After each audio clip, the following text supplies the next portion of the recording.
Hey everybody, this is Gilby Clarke, and you're listening to the Metal Express Radio. It's been a while since your last studio album. I mean, it's like 2002. What are you up to these days?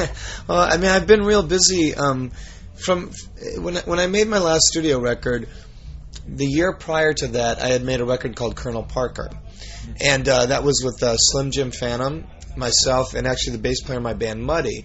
And it was a record I was really, really proud of.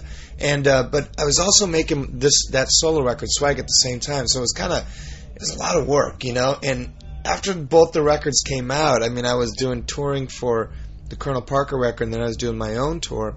And it just kind of took a lot out of me, you know. And I really needed a little time to recover after that. And I played a lot of gigs from them. After that, I played with Heart.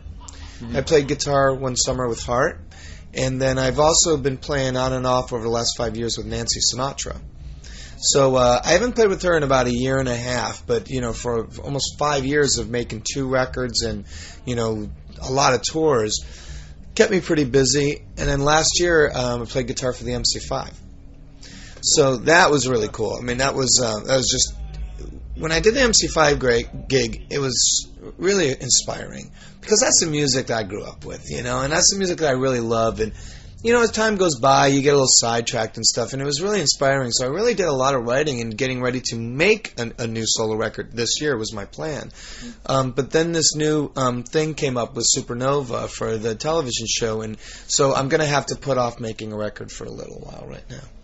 Can you explain the concept? It's a reality series, yeah, and this is the second season, right? Second season, yeah. It's almost like American Idol, except for you know, number one, it's rock and roll, and number two, it's with a live band. It's not karaoke. They play in front of a band. So what the goal is this year is there will be 15 contestants, and each week, you know, they will perform songs that are either picked for them or they pick, and they will be eliminated each week, but they'll be eliminated by us. And it's the 3 of us, myself, Tommy Lee, and Jason Newsted. So basically, we have started a new band, and we're going to look for a new singer for this band. And so they'll have 15 contestants for us, and so over the weeks, we will see them perform, and we'll give them tasks to do and everything, and they'll keep getting eliminated, and whoever is left, the last one, gets to join the band. Really? And at the end of it, the single will drop the day after the show. So while the show is going on, because it's about a 3-month show, myself, Tommy, and Jason will be in the studio with Butch Walker producing, and we are going to be making the record, writing new songs, making the record. So when we pick the singer, pretty much everything's going to be done and ready to go. If it turns out that this singer can write and stuff, you know, has their own songs, we'll have enough time to, you know, work on some new stuff. So it's actually pretty well, you know, you heard, it's pretty well, you know, put together. How well do you know Jason and Tommy from before? Well, I know Tommy a lot better. I hung out with Tommy all the time for a long time. Actually, I hung out with Tommy right when he was getting married to Pamela. I've toured with Tommy, and I've toured with Jason before. So Jason I didn't know as well, but I knew Tommy pretty well. You know, so it was a real nice match. You know, kind of all of us are kind of looking for something new at this point. Musically, do you know how this will turn out? Does it have to be hard rock or heavy metal or? I don't think it'll be a pop record. No, I I don't. We have had a lot of talks about it, but we haven't really played together. 3 of us, like Jason and I, have played and stuff. But we don't know. I mean, we're all rock guys, so it's going to be rock. You know, we don't really know where it's going to go. I mean, the way that we've been talking about it is this is an opportunity. When all of us were coming up, we never had a chance to use television, you know, as a tool, basically. So this is a unique opportunity that didn't present itself until over the last 3 or 4 years. If you probably would have asked us 5 years ago, we probably would have said no TV. But now things have changed, and we're ourselves. We're not handed a script. We're not being told what to say or what to, you know, we just get to be ourselves. 3 guys watching a bunch of singers sing and picking the right one. They're the ones, they're the drama, they're all that. We just have to be ourselves. So musically, we don't know, man. We just keep talking. We go, look, this is an opportunity to do everything that we always wanted to do and never could. So that's it. We're just leaving it at that, you know. So like I said, you know, with that open, it's going to be really exciting, you know, to see what we can create, and we have enough time to do it. So will you be jamming to make the of course. songs? I mean, yes. You're a singer and a guitar player, Mm-hmm. and the rest of the guys, they are kind of a rhythm section, of course. Yes, yes. But you will not be the songwriter. No. We're all going to do the songs, and what's great is everybody does write. You know, Tommy's got lots of ideas in his head. You know, Jason's got a lot of things, and myself. Also, with Butch Walker producing the record, we kind of look at Butch as he's the stand-in singer until we find one. You know, so he's going to kind of be helping us with melodies and with words and things like that. But I think we're all going to be writing together, but we'll come from jamming. You know, like I told Tommy like last week, I go, dude, just keep putting down grooves, you know, and stuff like. Just come up with some cool ideas that, you know, if we have an idea that we can jam to that, you know. So. Will you be filmed all the time during this process as well? Not all the time, some of the time. Yeah, we don't really want to get into, you know, TV stuff, you know. So we for the first 2 weeks we're going to be on our own, you know, and then, you know, once Butch comes in, you know, I'm sure they'll have it like, you know, probably once a week, you know. But we've seen the schedule. The show is way more about the singers, you know, than it really is about us. You know, of course we're the band, they're looking for a singer, but it's really about them. They're the show. How did you get picked for this? Did they just ask you? Tommy ran into Mark Burnett, who's the producer of the show. He produces Survivor, The Apprentice. You know, he's a very well-to-do producer. So they were, you know, in Malibu just having lunch, you know, and stuff. And Mark started telling him about the new season, and Tommy's go, hey, I got an idea. And he goes, why don't we put a group together and stuff and do it? And just, you know, when Tommy said that, he had a very short list of people he wanted to play with, you know, and so I got the call. Strangely enough, I already kind of knew some of the producers on the show, you know, so it kind of made it real easy. But, you know, we talked about having another guitar player and stuff, but we really felt that, you know, it's really a time for me just to be on my own, you know, because a lot of people know me playing rhythm guitar with Slash, and of course on my own stuff, but it's really time to start something new. Some people will probably accuse you of doing this just because you want, you know, a even bigger name. Of course. But of course it will be a lot of fun. Is that the main reason for doing this? Oh, well, yeah. I mean, it's a little bit of everything. I mean, for me, it's when they first brought it up to me, the first thought that came in my head was opportunity. It's an opportunity. It's an opportunity. I mean, honestly, I don't really care about, you know, being famous or anything like that. You know, I mean, I had a good run with GNR, and I'm happy with what I'm doing.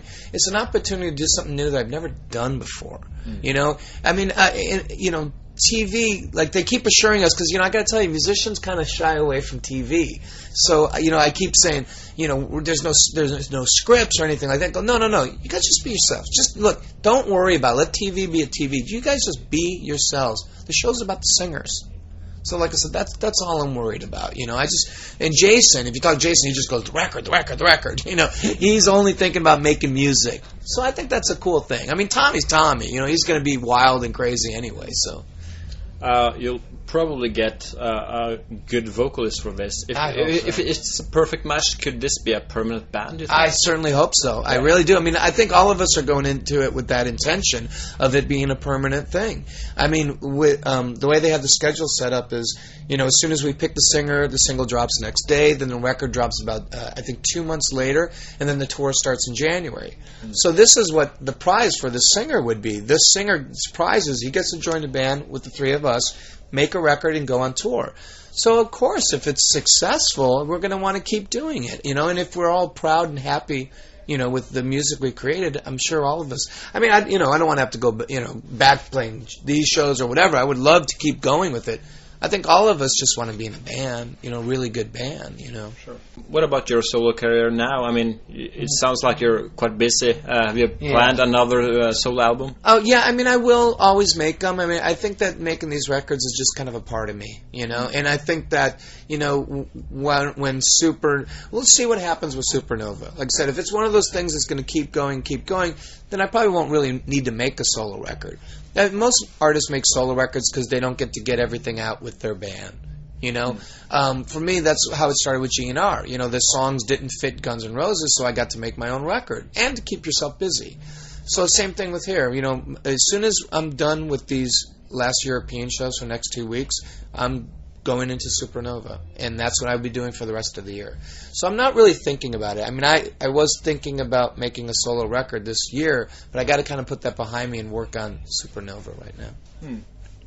When it comes to your time with GNR, are you kind of tired of being associated with that band? You know, I guess people ask you questions about your 3 years with GNR all the time. Yeah, well, no, I mean, I'm not tired of it at all. I mean, because as time goes by and as you get older, you know, you do accept things more, and I look at it like a successful period of my career. You know, like I'm a guitar player, and it was a very good gig. It was very successful, and I love being in the band. I love the music. I love the shows. It was great. So no, I don't get tired of asking. But I mean, obviously, you get tired of the silly stuff. You know, you get tired of the Axl questions about the record. I don't know. you know, there's some questions that they know the answer to, and I don't know why they need to hear it come out of my mouth. But no, I don't. I really don't. I mean, like I said, it's just like anything. Anything that you did in your life that was a successful thing, how can you ever get tired of talking about it? When you think back, what gained you the most? I mean, it gave your solo career a flying start, I guess, but you had 3 years living like a star.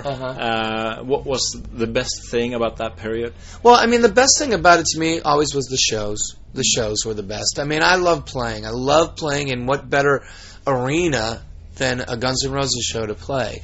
I love the music. You know, I thought they were great songs. I thought it was a great band. I loved it.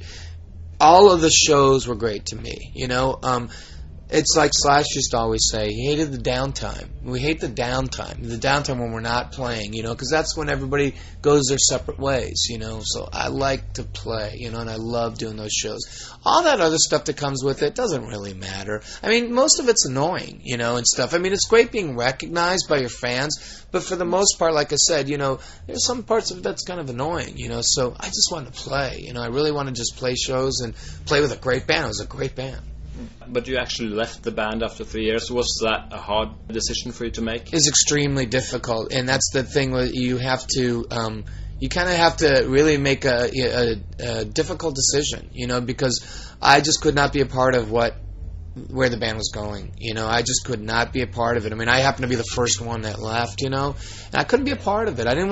Mine was a lot easier than the other guys.